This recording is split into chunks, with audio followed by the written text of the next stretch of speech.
our next live English session will be next week, next Monday, on March 7th. We're going to be talking about healthy versus unhealthy thinking. And here's a list of all the upcoming March Mindfulness Monday sessions. Oh, there's a little typo there, but on March 14th, Dr. Rush will be joining us again. And then on March 28th, we have Dr. Catalina McInerney from the University of Miami. This Wellness Wednesday, we'll be doing our expert briefing conversations about complementary therapies and PD. If you're here, you're already practicing complementary therapy. So people with Parkinson's who seek relief from movement and non-movement symptoms can decide to explore these types of therapies that might support their more traditional treatments. There are many kinds of therapies, from our mind-body applications, acupuncture, herbal supplements that may help maximize your quality of life. Learn more about how you can communicate the use of these therapies with your care providers for optimal outcomes. If you're interested in attending, I'll be there. Jennifer might be there, and you can just sign up at parkinson.org/PD health. And Jennifer's gonna drop that link in the chat for you guys. If you're brand new to Parkinson's disease, years in, doesn't matter. If you need support in your journey with Parkinson's disease, our helpline is here for you. Our organization is here for you. We have a library, extensive library of information on all the topics you could possibly explore in Parkinson's disease on our website at parkinson.org. We also have a helpline that's staffed by Parkinson's specialists who are bilingual. That number's on the screen, 1-800-4PD-INFO. If you prefer to type, you can email them at helpline@parkinson.org. And now we are going to jump into our formal session with Dr. Taylor Rush. Dr. Rush, thank you so much for joining us on this final day of February.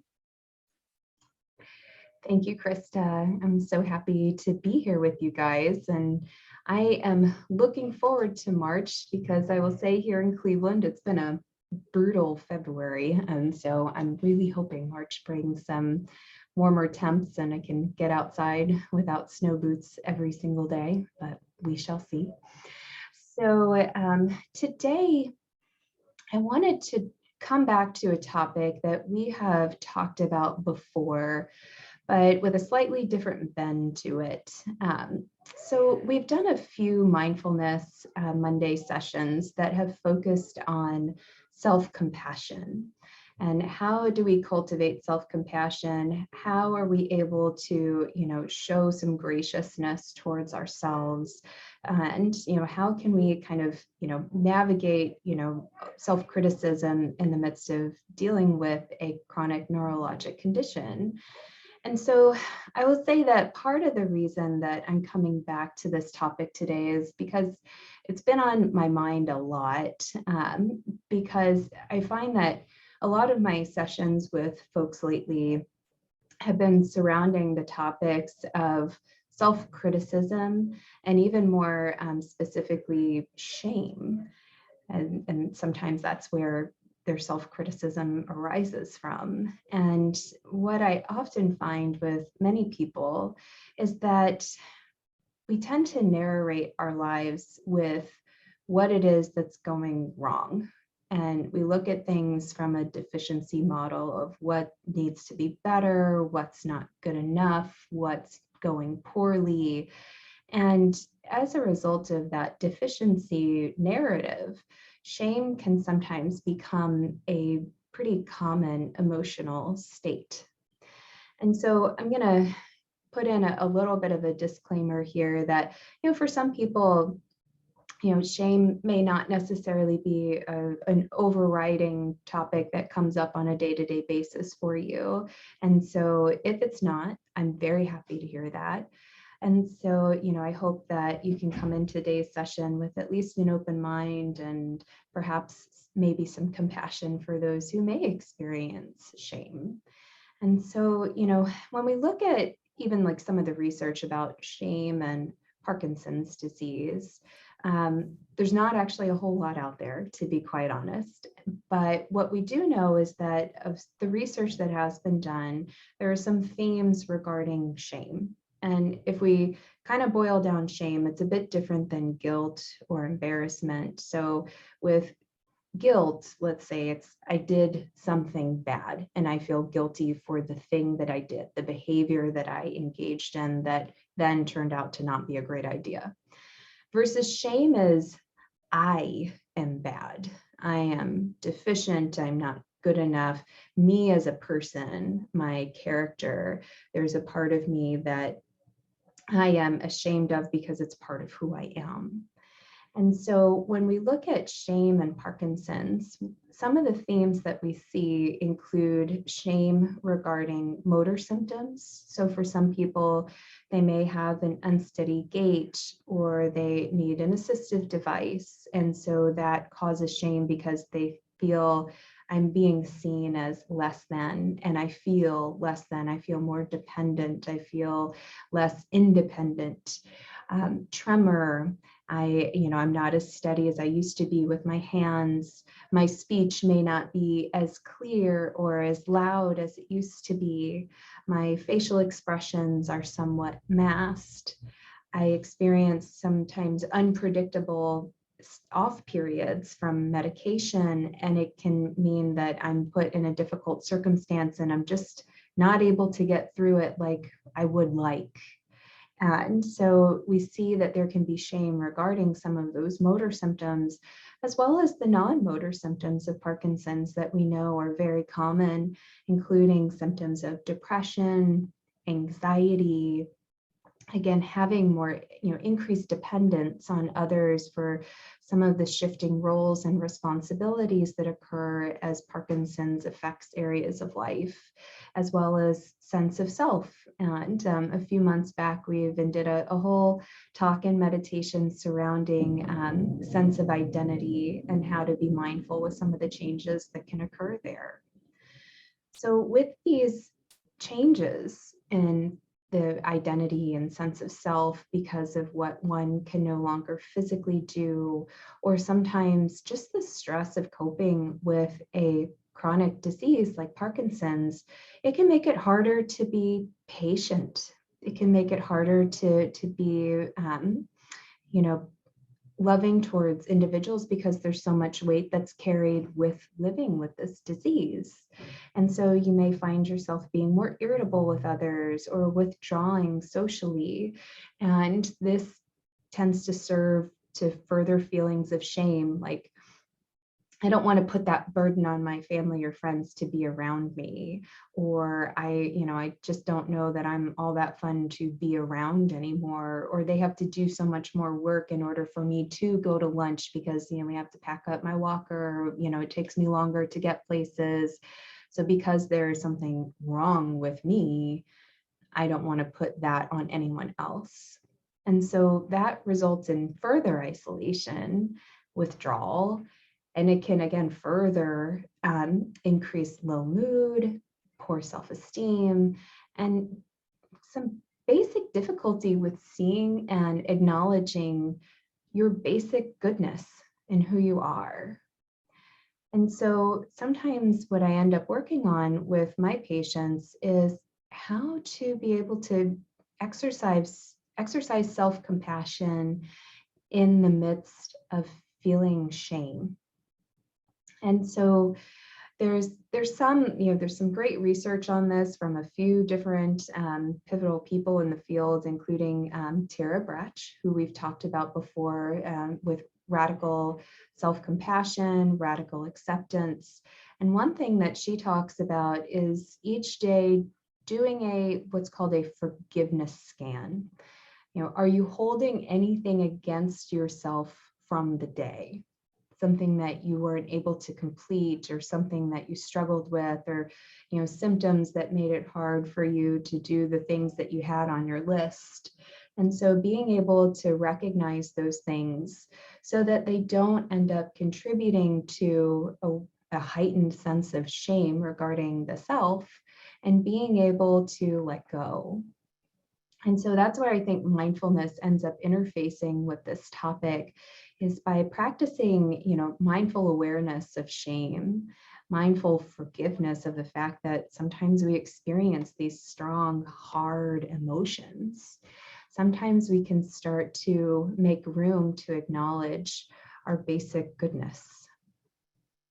So again, I know it's a heavy topic, and I know that this isn't necessarily something that a lot of people want to spend a whole lot of time thinking about, but it's amazing to see, how much this actually ends up being something that people experience. And there are researchers that have made whole careers out of better understanding shame because it's such a common emotional experience in people.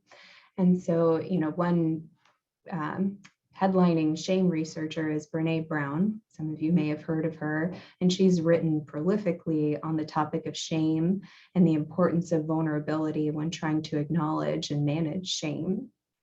And so, I feel like although it's a tough topic, it's a good one to at least pay some attention to from time to time so you can recognize how you are doing in terms of managing Parkinson's and how you are, attributing things to yourself versus just a product of circumstance.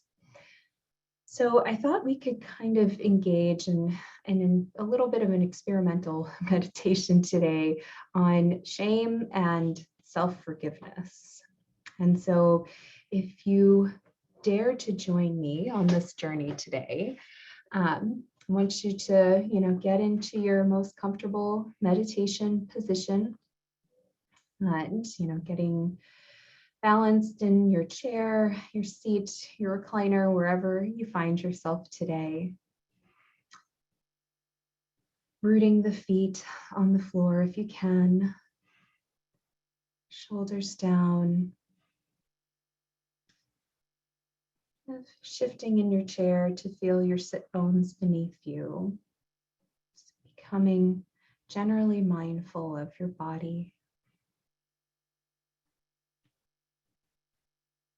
And as we do with most of our meditations, I want you to start by focusing on the breath and where you feel that breath the most. Nose, back of the throat, lungs. And just notice the gentle cadence of your breath as it flows in and flows out.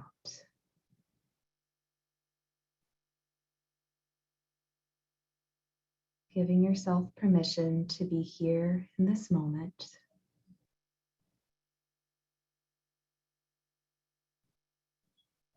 And while other thoughts may come and go, gently bringing the attention back to the breath.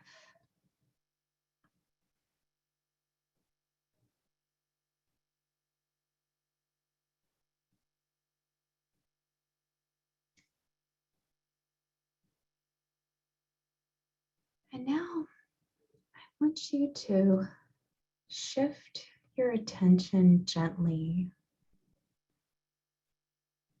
to recalling a time or possibly a topic where you may feel some element of shame. Perhaps it's a judgment towards yourself, somewhere where you feel you're not quite measuring up the way you want to or used to. Maybe it's surrounding something regarding your Parkinson's, or it could be about something completely different. A relationship, a missed opportunity.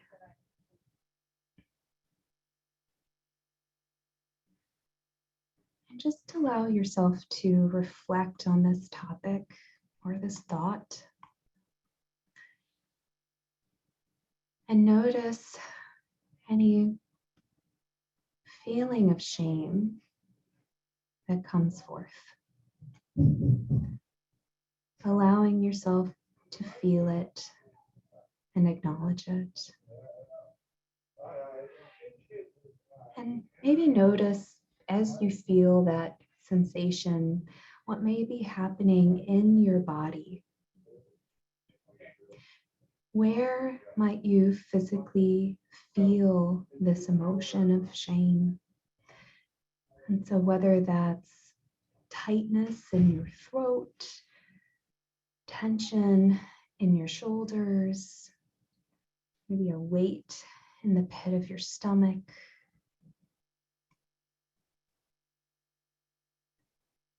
just noticing where the shame may live.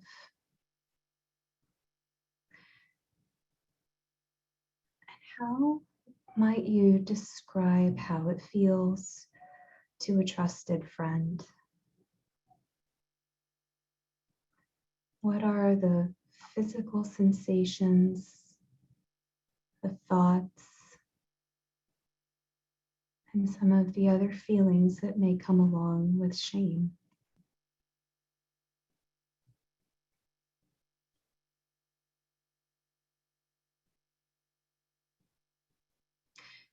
And you may even find yourself judging the shame that, oh gosh, I don't know why I feel this way. I shouldn't feel shame. Or, gosh, I don't know if I'm doing this right. I'm not even sure if I feel shame right now. And that's okay. Just notice the judgment you feel surrounding this meditation. Just gently trying to quiet the judgment and replacing it with curiosity.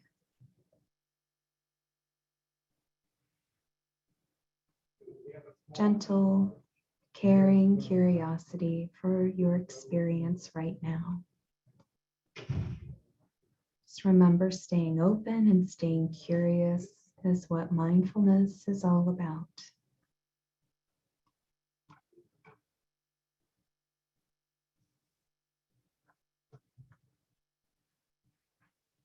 And as you stay curious about how you're feeling right now, and if you can hold your shame and what it feels like,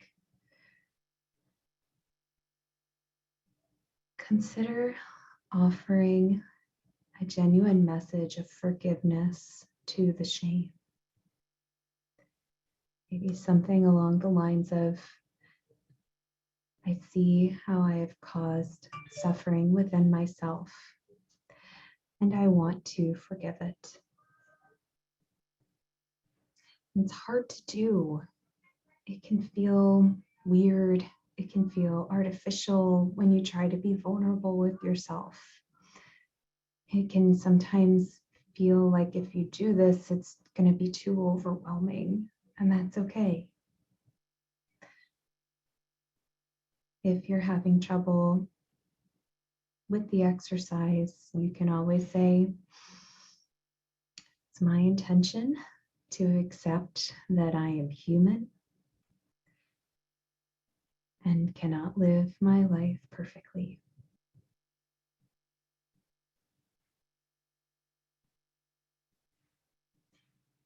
It's my intention to forgive myself when I am able.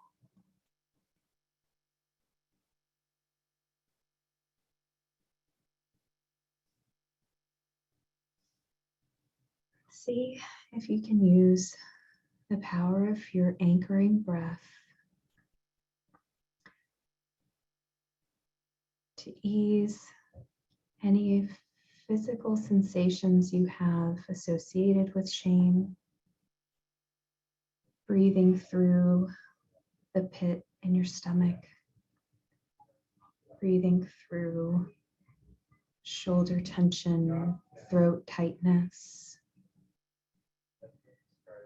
and remembering to breathe and stay connected to your body. Noticing how curiosity rather than judgment can help relieve some of that weight.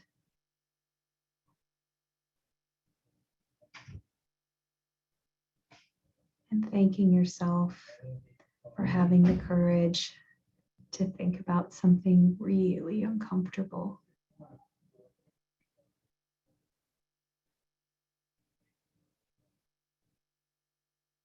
Settle your attention back on the breath, allowing that cadence to ground you in this moment.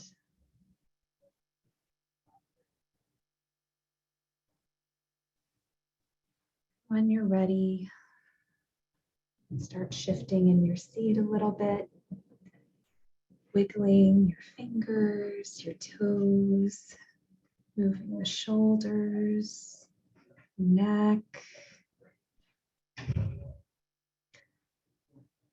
and opening your eyes when you feel ready.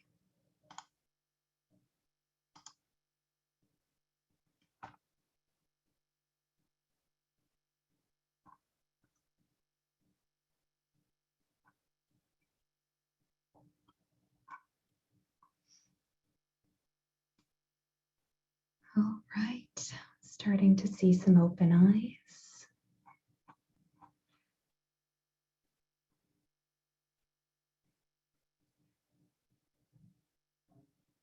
So we have a few minutes left for today.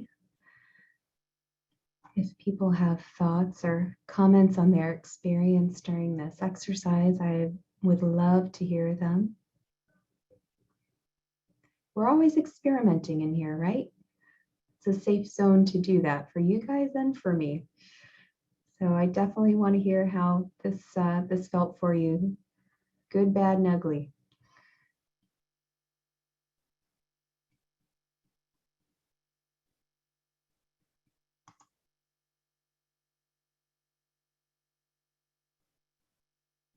Thank you, Christy. I'm glad to hear the topic was spot on for you. Helpful, good to hear.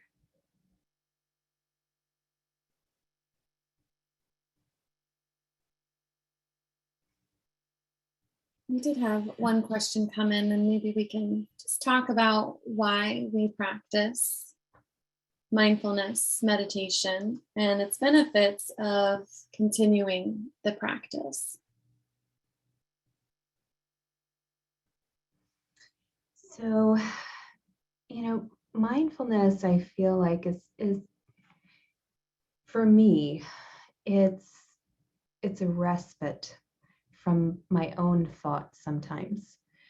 That, we all have so much that's going on in the world. Turn on the news, right, for 5 minutes and you're bombarded by 1,000 things, plus things that go on in our personal lives, plus the demands that are placed on us, plus the demands we place on ourselves.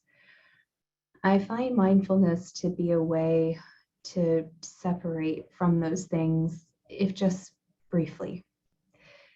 Because sometimes we don't even understand or sometimes acknowledge how our own narrative keeps us stuck in suffering or pain. And so for me, pulling out like that and being able to see the forest for the trees helps me to dive back into the chaos, feeling a little bit more grounded. And so to me, when I'm working with people who have chronic neurologic conditions like Parkinson's, you need a respite sometimes. And being able to give that to yourself within this session on Mondays, as well as on your own during any normal day of the week, it helps. It helps us to replenish. It helps us to be able to gain perspective we otherwise may not be able to cultivate. And it can give us a renewed sense of how we can go about things. So to me, at least, that is part of why we do mindfulness and why I think it's so important for people to continue their practice personally in their own imperfect way.